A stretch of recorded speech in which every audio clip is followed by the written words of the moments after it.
All right, so in our first video, we learned how to write the products of a double replacement reaction. We balanced it, and then we determined the state symbols for our products using a solubility table.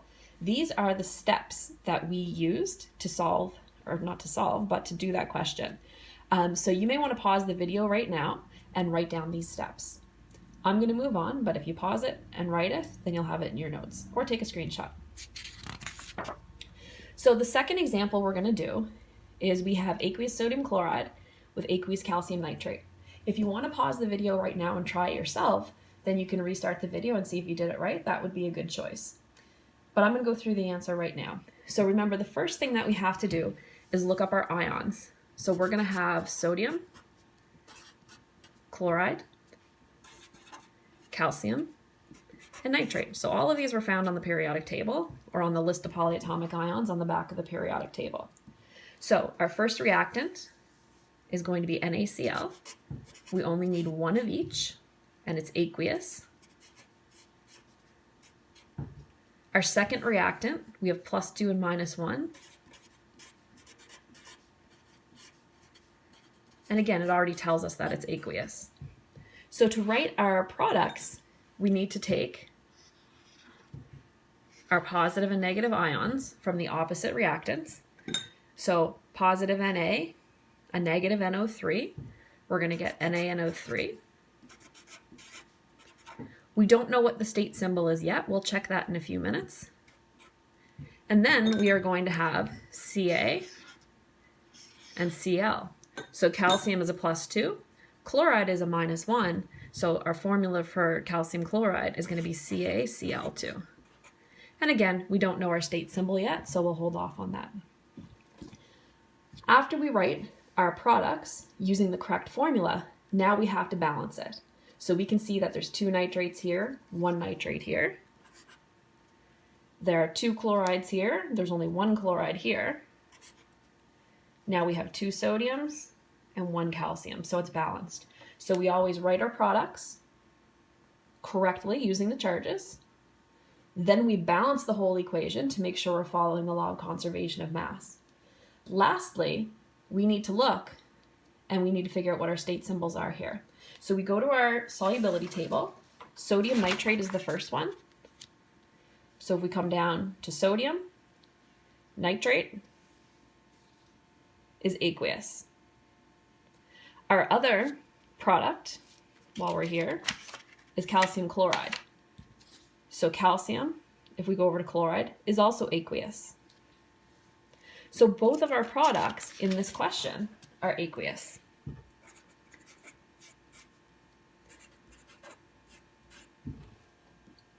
Now, there is a little twist to this question. So this is our completed answer.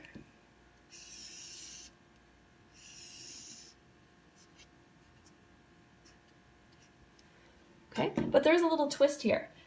The problem is when we mix these together, these are dissolved in water, but our products are both dissolved in water as well. So if we had a beaker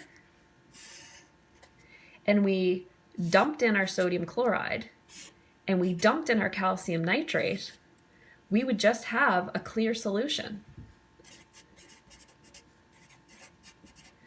There would be no solid formed. There's no gas formed. We can see there's neither one of these is a gas. There is no color change. There's no energy change. And if you remember from grade 9 science, if none of these happen, that means that there is no reaction. So what we would write, instead of writing our products here, we would just say that there's no reaction.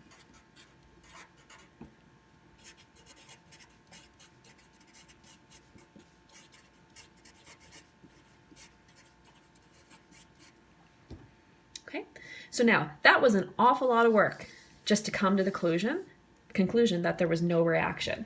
So what I would suggest you do when you're looking at these questions is before you do any of the work, I would just look at what we're mixing together. So if we were doing calcium and nitrate, this is my thought bubble. This is what I would do in my head. I would say, sodium and nitrate. and I would check my solubility table and I see, hey, wait a second, that's aqueous. Then I would say, oh, I know that calcium and chloride have to go together. I would check my solubility chart. Oops, that's aqueous as well. So before I do any work, I would check my pairings to see if one of them makes a precipitate. If both of them are aqueous, that means there is no work needed.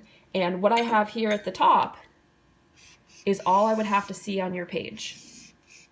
Okay, so you don't have to write out the products, you don't have to balance it, nothing. Just do that little check at the beginning really quickly to see if both products are aqueous. If one of them does have to be a solid, then you do have to write out the rest of the equation. There is a table of general solubility rules which will help you out. So it's in page 849 of your textbook. There is a copy in your formula booklet, or you can just Google one like this online. And these are our general rules. So the general rules will help you out if you can recognize some of the things that are soluble or insoluble. So for example, all nitrates are soluble. Anything that's a nitrate, calcium nitrate, lithium nitrate, all soluble.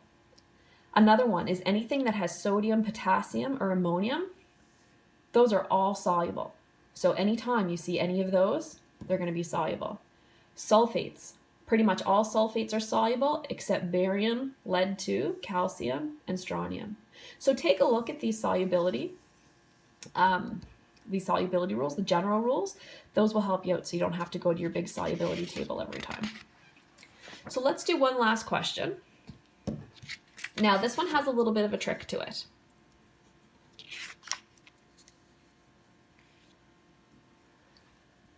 All right, so we're going to take aqueous hydrogen chloride. So hydrogen's +1, chlorine's -1, and lithium carbonate. So we have HCl, aqueous, lithium carbonate, aqueous, and it's Li2 because lithium's +1, carbonate's -2. And if we pair these up, we're going to have hydrogen and carbonate together. So it's going to be H2CO3 and lithium and chlorine. +1 -1, it's going to be LiCl.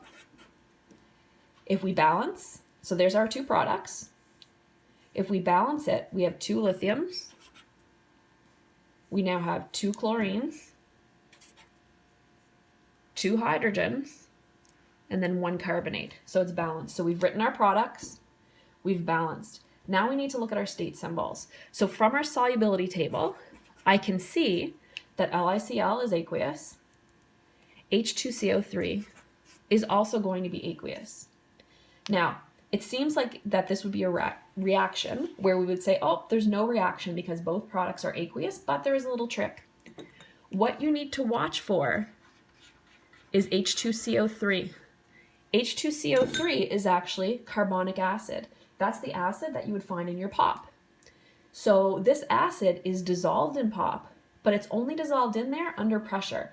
So when you open a brand new bottle of pop and you hear that hiss and bubbles start coming out, that's actually the carbonic acid breaking down. Carbonic acid doesn't like to be carbonic acid. It will only stay as carbonic acid under pressure.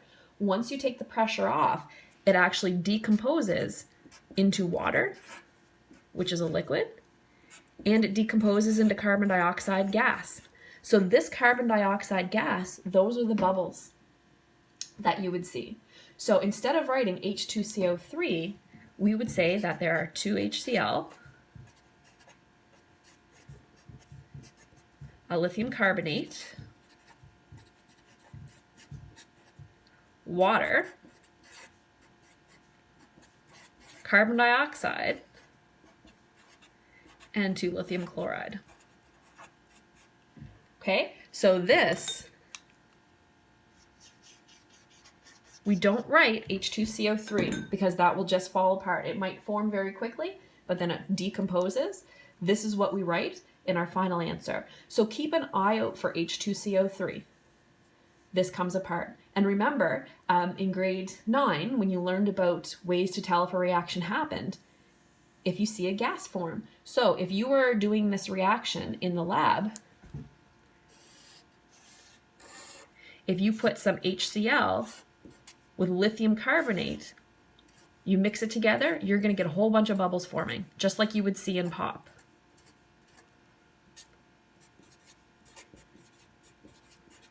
So a reaction does happen because we have a gas forming. Okay, so there are a few other gases that you're going to have to keep an eye out for. H2CO3, I would say, is the most common one that you're going to come across. You could have a product of H2, of hydrogen gas. You could have a product of H2S gas, which is the sulfury, smelly gas, hydrogen sulfide. You could have H2SO3. This acts like H2CO3. It acts like carbonic acid in that it doesn't like to stay together. So it'll form, but it will immediately decompose. And it decomposes into SO2 and H2O. So if you see this as one of your products, you're going to have to rewrite it as sulfur dioxide gas and water.